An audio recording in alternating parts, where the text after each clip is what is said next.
This is a town board work session. When we come in for the first Thursday of the month, we have a work session, and we have no agenda, and we never take any action, and we just talk about things, and a lot of it is a preparation for the formal board meeting, what we call an agenda meeting that takes place the third Thursday.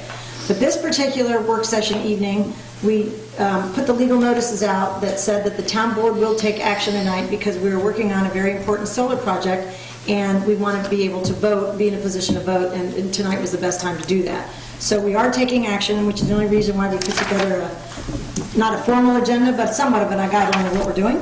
And since it is a voting session, and we're going to treat the first part of our meeting before we all break up, and you can leave after the first part if you want, because we're just going to be chatting about topics.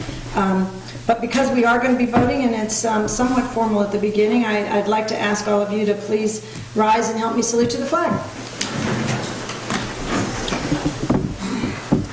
I pledge allegiance to the flag of the United States of America and to the republic for which it stands, one nation, under God, indivisible, with liberty and justice for all. Thank you. All right. Yes. Yes. All right, this meeting is officially, has come to order. And we are going to begin our meeting completely dealing with solar, our solar development. And I think what we want to do, the town board has already been given the environmental assessment form part 2. You guys have that in front of you, but that was emailed a while ago, which you've read. You have a package, right?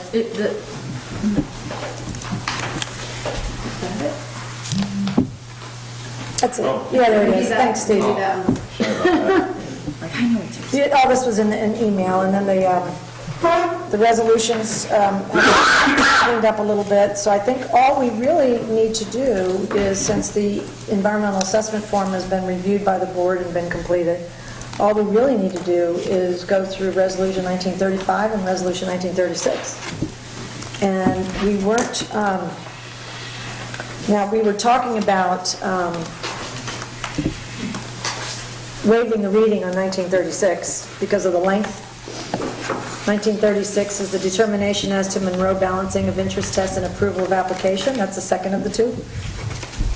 But I think that maybe we should go ahead and read 1935, the secret negative declaration and notice of determination of non-significance. What do you recommend? That's up to you. It's a long resolution, so again, that's up to the If they're both board. available to the public, I don't see the need for going through the whole thing. I will just say, They are on the website. Sorry to interrupt you, but they are on the website. I will just say for background purposes that when the application was submitted, it included Part 1 of the EAF. The applicant is supposed to complete that and did. Part 2 is the board's responsibility, and this was prepared by the engineer for the board and then reviewed by me. So Part 2 is here tonight. There is a negative declaration resolution, and basically when you conduct an environmental review, if you find that there aren't going to be significant environmental impacts, that's what a negative declaration resolution is, and so that's what you have in front of you. It actually goes through everything that's been submitted, but then all of the 12 items listed in the seeker regulations about what you're supposed to consider. So I think it's a thorough resolution. And we're familiar with this. We've done similar things, so the board is certainly familiar. I think the students in the room have all gotten a copy, and we can always make more for you, and these are also on our website. Would you do me one favor for their benefit? Would you explain to them what seeker is? SEQR stands for State Environmental Quality Review Act, and when a board is supposed to fund or approve an application or an action, it has to conduct an environmental review of it and determine whether there are any significant impacts, and if so, what can be done to mitigate those. So the board has conducted an environmental review here, and this is kind of the end of that process. It's just a resolution saying that they're satisfied with the information submitted, they reviewed it thoroughly, and that this action is not going to have a significant impact on the environment. Thank you. And you'll be seeing this project because we're going to put solar panels on Route 55 at the landfill that Unionville owns and the vacant land across the street. So that's what we're kind of finalizing up here, okay? So I would suggest then that, how about Councilman McMorris, would you propose Resolution 1935? Yes, I'll propose Resolution 1935. Okay, I'm happy to second it. That's happy to. All right, and we're going to, again, say a formal reading of this resolution is waived, because there's a copy on the website, and it will be appended to the minutes of the meeting, and people in the room obviously all have copies. Okay, so Clerk Casey, do you mind a roll call vote, please, on Resolution 1935? Supervisor Motz? Aye. Councilman Frazier? Aye. Councilwoman Kelly? Yes. Councilman McMorris? Aye. Okay. Resolution 1935 passes. Resolution 1936. Make a motion, we pass Resolution 1936. Before you pass it, there's a typo that you're going to care about on page 4 that talks about the decommissioning amount, which is not the right number, and you might want to just edit that. Oh, yes, correct, yeah. That was an older version, yeah. As much as I'd like it to be $50,000. Can we double that? Just kidding, just kidding. Where's your number, man? On page 4. Page 4, Be it further resolved. The middle one. third paragraph. It's 89,000, And you're making that what now? it's 89,000, Instead of 50,000? Yes. yeah, I've got the number right here. It is 89,481.70. 89,481.70. Just other minor comments, I just didn't see on this before. Item 6 on the receipt of any required protection of water permit and wetland permit, there's nothing required. And so this kind of makes it seem like there is. That was something we obviously went through. I don't know if that's relevant, but. It's, you know what, this is consistent with that seeker, what the DEC put in their letter that they sent out. So it's just as if it's required. Okay. And And also- Maybe we could say if required. Yeah. You know, any, something if required, but because it's just in the current site plan, it wouldn't be required. That's okay with me. Again, we received a letter from DEC where it wasn't clear whether these permits were required. That's why I added it as a condition if it's already been What determined. about the EAF? Part When you one? go through the EAF, right, it would say like if you're impacting, obviously there's wetlands on the neighboring site, but we're staying off of them, so that's part of the site plan review that was done by the engineer.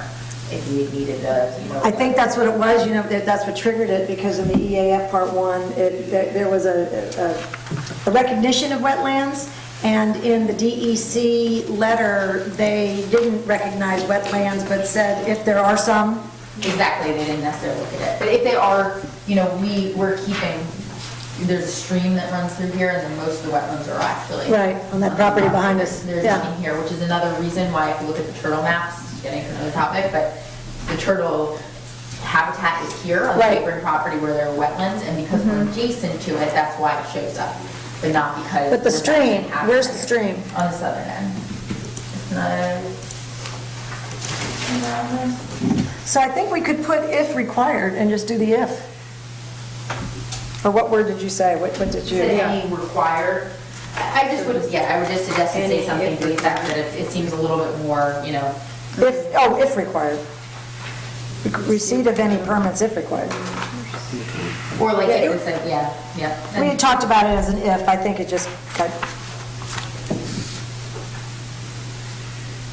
And then.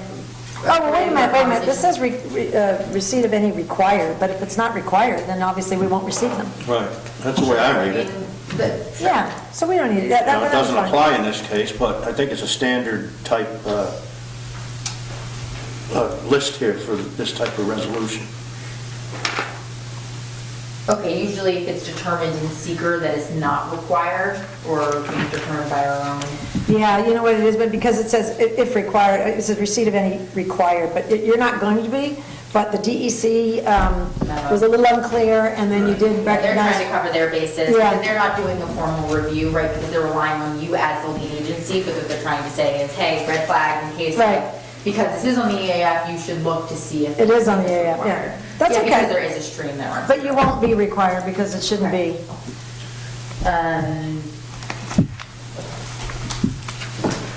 And then the addition of number 7 on the tree removal piece, we want to qualify it with, not including shrubs, which are not trees. Those aren't trees. But I just want to make sure that we're making I don't want to hold up basically what's that site, if you guys have been out recently, is kind of overgrown, maybe there's a tree here and there, but it's not a forest area. And so we wouldn't Right. want to hold up, at this point, because of the winter, we're probably not going to remove trees before March and start construction, but I wouldn't want to hold up our construction until October. So I wouldn't mind clarifying what you define as a tree, so it doesn't get misinterpreted, but But the bats don't hang out in shrubs. The bats only hang out. I know that. If you want to add the words "not including shrubs" at the end of number 7, I have no objection to that. Okay, let's do it then. Okay, Shrubs or brush. So, Okay. Exactly, I like that, shrub brush. Covers it's all the little comprehensive, stuff. yeah. Okay, add-ons.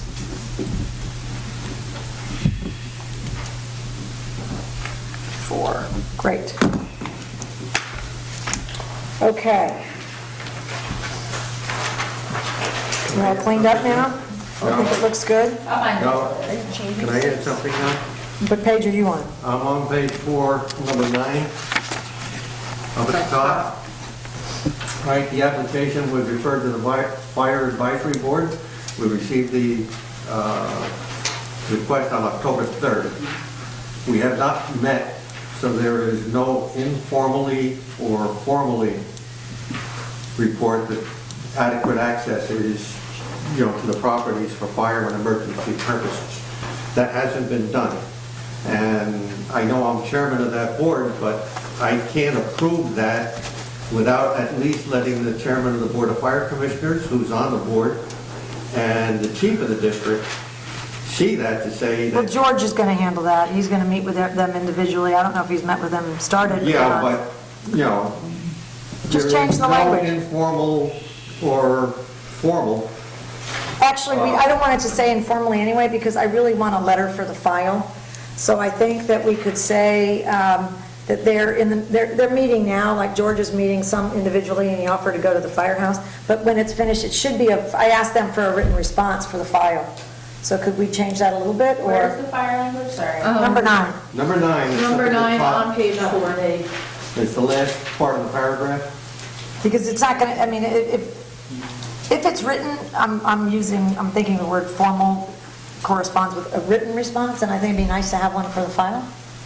Because all they're looking at are the setbacks going around to make sure they can get a fire truck around the setbacks, around the perimeter of the property, which George has pretty much already assumed is going to be fine. So, and they're meeting with him, but... Yeah, but George has, but the committee hasn't. The committee, I hear you, no, but I want a letter from, George is also on the committee, though. But I think we need a written letter for the file, don't you think? yeah, I would think, I would think that the fire commissioners and the chief of the fire district and the emergency chief of the fire district should, Well, the see these people that were on plans that and be letter- able to, Who's the emergency chief? They're not on Judge that, Navarro. she's not on that committee. No, she's not on that committee, but that would be something that the chairman of the Board of Fire Commissioners, which is Dan Richards, who is on the committee, he'd want to get input from them before he, I think it's pretty straightforward stuff. I'm sure they'll handle it in one afternoon, and they'll get back to us, it's just as long as somebody writes us. This is, Do you want to make it, we could make it something that, as a condition, we could add a condition that said before we the setbacks are approved. No, before we get our building permit, that we have a letter from the fire committee saying that they're signed off on the final design. It's fine with me, I mean, I think that's fine if we added a But I- condition number 8. We can change this language that Dave is referencing. And remove that language, or it's to say it's been referred. We can to say the it's been fire referred department. and a written response has been requested. that I can go along with. Okay. So it'll read, the application was Well, referred to, we don't, if we I make mean, nobody wants it, this if we make past it a more than condition of the permit, we'll Okay. have a written response in the file at that point. okay. So you wanting to delete that whole sentence then, is that what you're saying, or? Well, you were going to, what would you say? Yeah, I think we could, I just want to reword it. Well, if we said the application was referred to the Fire Advisory Board, period, a written response was requested, period, we leave that up there in number 9, then we add a condition down below, that response has to be received before a building permit is issued. Sounds good. And as long as we collectively expedite it, but it already seems like it's underway. Yeah. And George was kind of running with that ball. He Great. just, I mean, because he'll, a George's lot of gonna be the one who gives us our building permit, so Yeah. if he's not happy, then. Right, move forward. and he's on that commission. They're gonna, he invited them to come to his office, or he'll go to the firehouse and meet with the rest of them. Great. But I mean, John Welsh is on it, our Kevin Derland, the chair of our planning board So is on people are it. aware of the project. Oh, yeah, they're all aware of the program. And the two other gentlemen on there, Dan Richards and John Del Benny, both commissioners of the fire department, were in here the other day, and we talked about it briefly, so they, they're expecting it. so. Okay, great, I think it's, from a timing perspective, I think it'll be fine. great. And Dave is their chair, so he's going to write us a nice letter back when he's satisfied. For the fire. Dave, I'll count on you, get our letter. Or the town clerk's going to have to come after you. I don't know her either, you know. All right. So I made a motion to pass 1936. I'll second that. So Resolution 1936, determination as to Monroe balancing of interest tests and approval of application. We're going to waive a formal reading of this resolution, and we will append a copy of all of these, a perfect copy of 1936 will be appended to the minutes of the meeting and will be reposted to the website. We can do that tomorrow. All right. Clerk Casey, can we have a formal roll call vote, please? Supervisor Motts? Aye. Councilman Frazier? Aye. Councilwoman Kelly? Yes. Councilman McMorris? As amended, yes. Okay, Resolution 1936 passes unanimously by all present. And I would say that's very exciting. This project is getting closer and closer. Now, the next on our list is just a discussion. I was thinking,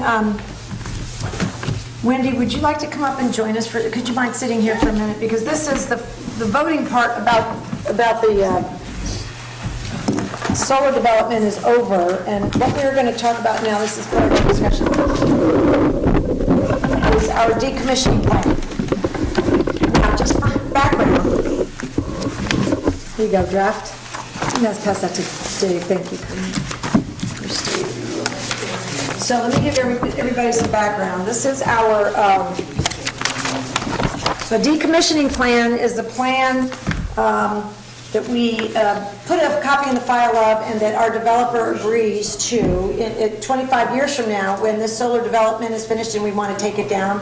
And if they're no longer around or they sell or they've gone bankrupt or whatever, we're trying to protect the town. So in our last, she's young enough to where we know she'll be here. None of us will be here, but Wendy DeWolf will be here and her partner. In our last, and just for the board, in our last meeting, we discussed this, and where we came to was that we were going to allow Eastlight Partners to post a security in 5 years. So they would have 5 years to get some revenue and collect some equity, and that they could post for financial security. And then it was discussed that what we really wanted, in addition to that, was we're happy to give them 5 years to establish equity, but then what we wanted to do was have a tighter protection for the town, to make sure that if anything goes bad or wrong, that the town is protected as far as taking this whole project down. Should we, we may want, we discussed, we may want to keep it. The town, at that point, it may be working really well, and they may decide to just keep it rolling. So I would draw the board's attention to the additional language that our attorney, Jeff Battistoni, put in, and this is in number 6 on the back page. We had asked him to tighten it up a little bit, and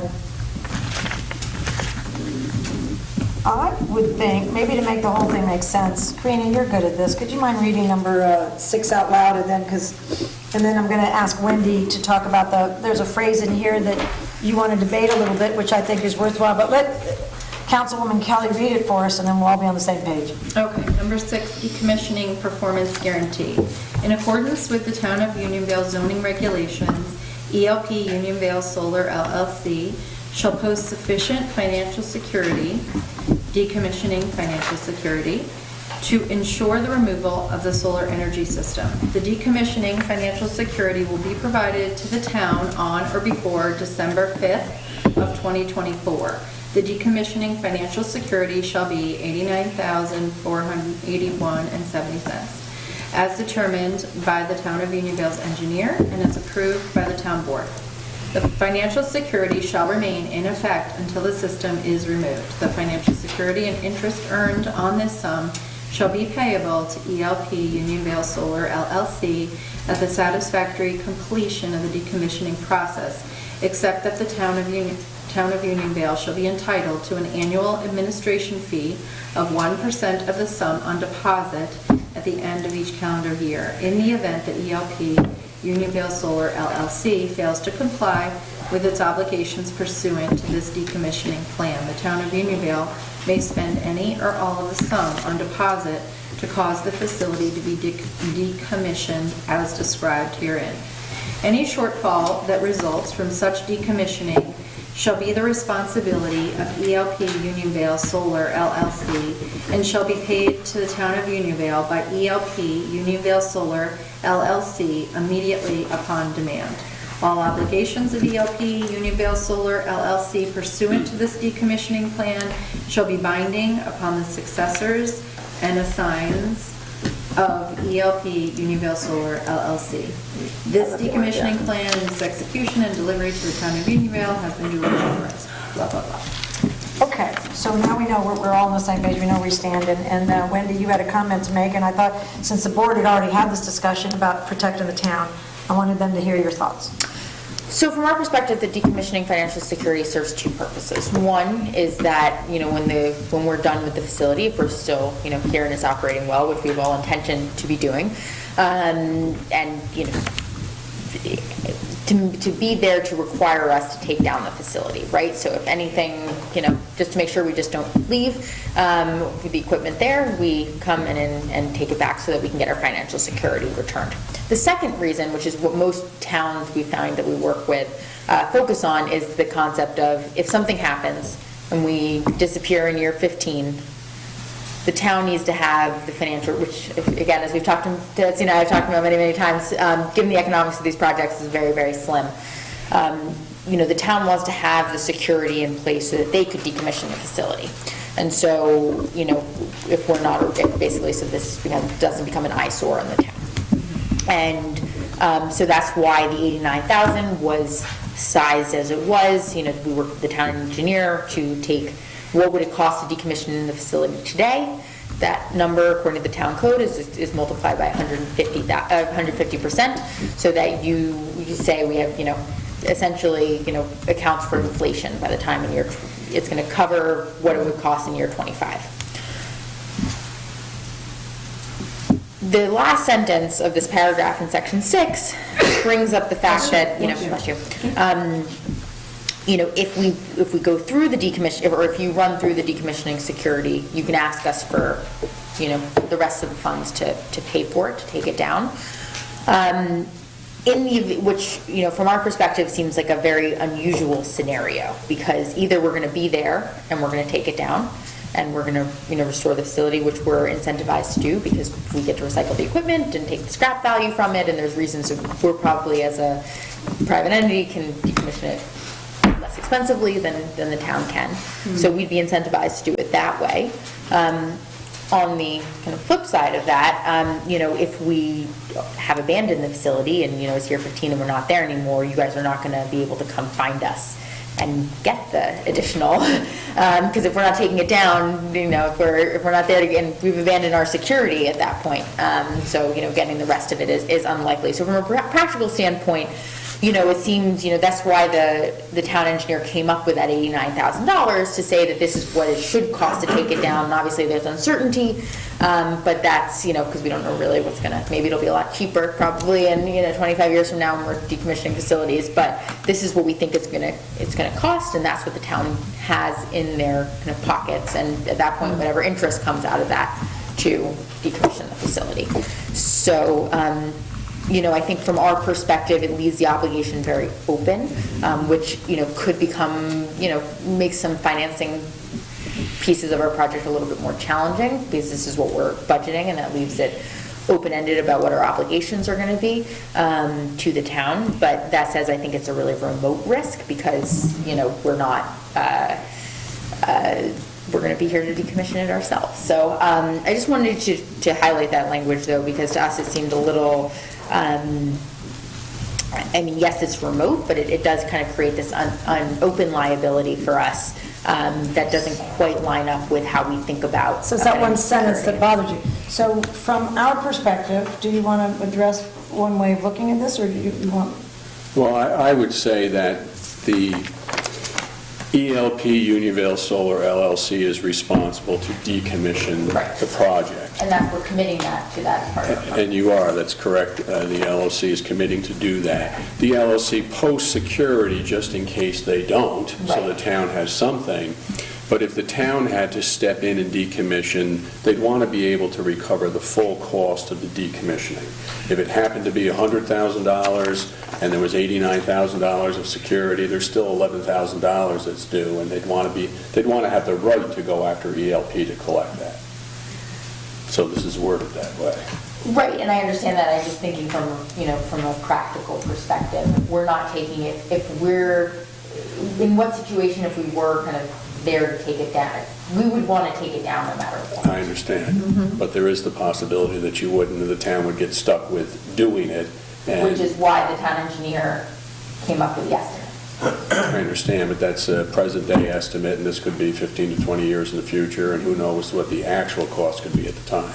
And that's an argument for, maybe revising it in, year 20, or that was the original conversation of maybe, basically having and what started with the 5 years, but every kind of 5 years reevaluating what it would be cost to decommission to a certain extent. I mean, you could say that was part of it too. One thing that I would say is that this sentence is a worst-case scenario. Correct. And we know where you live, so we can find you, since you're local now. Unless you move to a remote island. Well, I hope those future town boards stay in close contact with you. is all I have to say. But I think we can live with it is where it comes down to. I just think that it was not exactly how we would word it. And if Thing is, we have an obligation here as board members to protect the town's interests, and that's pretty much what that's doing. The hope is that it never occurs. But in, the case that it does, we just have to cover our bases. Understood, but then this 89,000 as a number becomes somewhat arbitrary, right? Because the only thing that, it doesn't matter whether it's a reflection of the cost to decommission the facility, rather, it should be a number that's large enough, whether it's, 50,000 or, 75,000, it should be a number that is large enough that I'm going to want to come back and get it, right? And so not leave it on the table at the end. And so it doesn't really, in that case, you're not reflecting it because you're just saying, well, whatever it costs to take it down, you guys are going to pay for it, whether. Well, I don't think that's the case, actually, but, and we talked about this earlier, Wendy, these estimates all over the state of New York and other states are just guesstimates. People don't know, it hasn't happened yet, it's too new. But one compromise that we might be able to make after your partner, Jamie, gets his information, Jamie's concern, Jamie Fordyce, whom everybody knows is Wendy's partner, he was a little concerned because he thought, wow, as we go out to get our financing, they didn't want an open-ended obligation to be perceived as a negative by somebody they were getting financing from.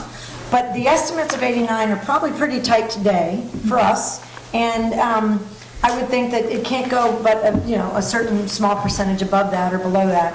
So one thing that we could do, because we're not voting on this right now, the board is going to have a chance to talk about it again, ask your partner to come back to us with what the lenders say, because it's a pretty tight number. And if that's the case, so we can have a conversation about it again and see what he says. Maybe the wording can be tweaked a little bit so that your equity interests going forward aren't, hurt. I'm sure Jeff could come up with something. We won't know that between now and the next. I think that you won't? financing won't happen. Before the permitting, maybe. When do you want, the permitting might happen soon too, though. All right, well, let's just, I think that we're not voting on this, we're just having a discussion, and the board really did want to protect us, worst case scenario. That was the instructions, and that's what Jeff has done for us. I just want to clarify something now. The interest on the money, for the exception of 1%, which would go to us for Administrative. administrative fee, would go to them. But now that's upon the complete decommissioning of the site. Yes. Now, in the event that it goes over that 89,000, right? What goes over then? The cost of The cost decommissioning? of decommissioning. Okay. That would come out of that interest before we gave them anything. And no, that's not actually an applicable scenario. So the only way we get returned the financial security is if we complete the decommissioning. If you complete the decommissioning, and we're gonna decommission the facility That's on their job. our own extra Right. budget, then we're gonna come back to the town and say, it's I think he's decommissioned. trying to clarify whether or not The the interest. interest is included. In other it. words, No, wait, can I just Okay. go give you a scenario? So if you take it down, then we're gonna go, George or whoever George's successor is gonna come down and say it's decommissioned. We're gonna come back to the town and ask for our. Release the funds. Release of the funds and the interest. Now, if we're not here to decommission the facility, then you get to keep the interest and you get to keep the security. And that interest will go towards your decommissioning of the facility, if necessary. If not, it will go to some other use for the town. Okay. And it'll be held in a segregated account, and, you know, the interest will be calculated correctly, because it'll be segregated, and then it'll be very easy to track. So I think the rest of that paragraph is pretty clear and pretty tight. Well, I have one question. Yeah. And I just want to make sure, I think that it says what I'm thinking it says, but the sentence before that we've been discussing, about the obligations of ELP Unionville decommissioning plan shall be binding upon the successors. I just want to understand that that means future owners, possible future owners of the project that might purchase it from you would be bound to these same regulations. It does. Okay. That's what the term successors and assigns means. Perfect. Okay. So that's very helpful. We understand where Wendy stands, and we can talk about this again if there's any language that could tighten. But I mean, I think worst case scenario, it does provide us that. Right, and all of this, again, it's as much as we've just spent time talking about it, I mean, it's such a remote Yeah. possibility, it's kind of, it's kind of unbelievable we're even spending this much brain space on it, but it is, it's just worth highlighting as part of the language. And listen, Wendy, we admire and respect you for trying to, stick up for your business and trying to get as much as you can, just like we try to get as much as we can. And that's why the discussion needed to happen. So thank you for doing that. All right, we'll revisit this later on our own, the board, and talk about this again. And that was really all that we had.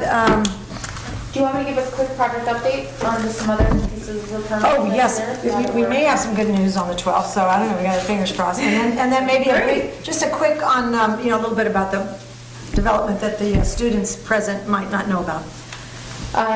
Sure, so this is a 2 megawatt solar facility covering about 10 acres of land on that property over there on Route 55, the town landfill, and the vacant land across the street. We're hoping to put this into construction this summer, depending on a couple of outstanding items. The first one was being our permits, which have now been approved, which is great. We already received our permit from DEC on the modification that happened in November. So that was as fast as I've ever gotten one out of them. So that's great. The next, as mentioned in the resolution, we need new access from DOT. That application has been submitted, and they've reviewed it preliminarily, and I don't think that's going to be an issue in any way. But it's a process of going through with DOT. And then the last piece, and obviously the most important piece of all of this, is the interconnection with Central Hudson, which we are hoping goes well. At this point, one of the challenges of this site, which we knew about from the very beginning, was just it is at the very end of a feeder, right? Central Hudson service ends at the Unionville, basically at the landfill.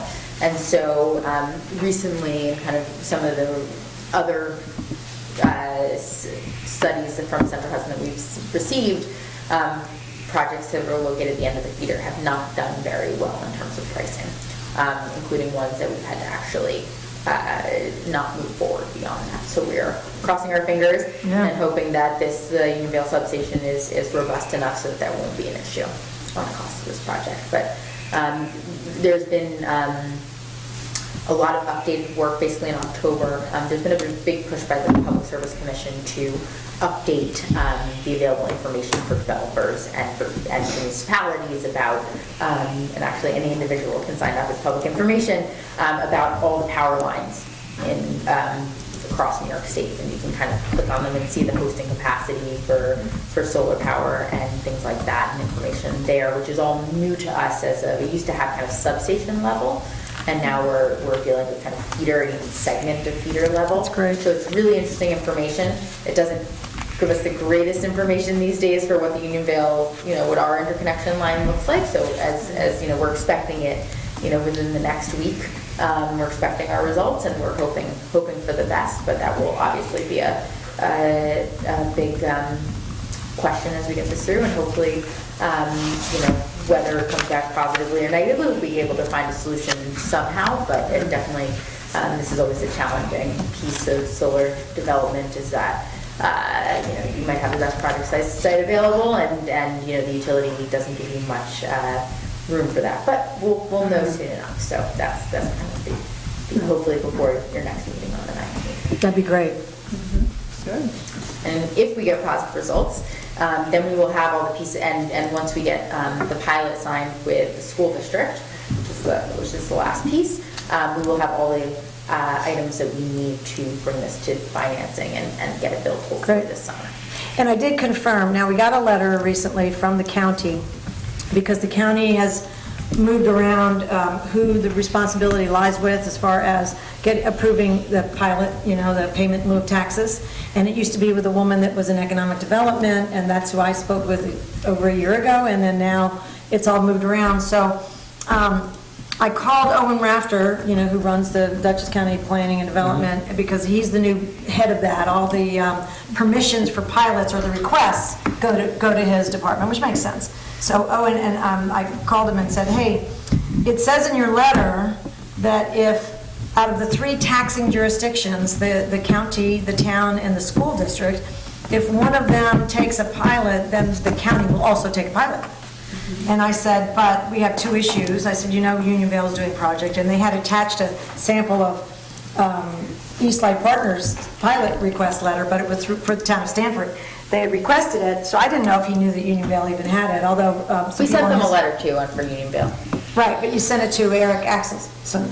But at the same time, I sent it at the same time I sent the Stanford letter, so if they got one, they must. Yeah, it took a while to get there, but here's the good news. The good news was, first of all, I said, now, I saw Mark Molinaro in a meeting, and he assured me that if the town doesn't take a pilot, we don't expect a payment in lieu of taxes, will you guys also not take the pilot? Because that saves money, it's better for us. And he said, remember that joke? He said, well, are you guys going to call and hound me every day if I do try to take a pilot? And I assured him that we would. So he said, I will not take a pilot then. So I called, when Owen Rafter called me, I said, return my call. I said, is it still true? I don't want to hold Mark Molinaro to that if the rules have changed, but he did tell me that we were good. And he goes, well, not only are you good, he goes, if he said that, it's done, you're good. We will not take a pilot, even though the school responded to Wendy that they want one, the school district. So they're violating their own new rule, but it was, we were in before. It was before the rule. But the good news is that Wendy sent that letter out July 1st, and they're just getting back to us now, so they missed the deadline anyway. So we're very lucky. But the county very nicely said, no, we won't take a pilot. We won't even be pushy about it. So once you hear from the Arlington School District and the interconnectivity, we're good to go. Keep your fingers crossed. Great. Steve, you have a question? You look like you're going to ask a question. No? Okay. Well, thank you so much, guys. Thank you for being here. Pushing this project forward. That's great. Yeah. All right, well, thank you, Andy, we'll talk to you soon. That's really our agenda portion of the meeting. What we're going to do now is I've got a series of topics for us to kind of chew on. So anybody that doesn't want, I mean, we're just now going to have a casual conversation, and we will, you can come or you can go, you don't have to feel, Do you need signatures? you will not get, You need everything you won't be considered rude if you leave in the middle of a work session, believe me, so, okay? You guys feel free. Do you want them to come up and have the form signed?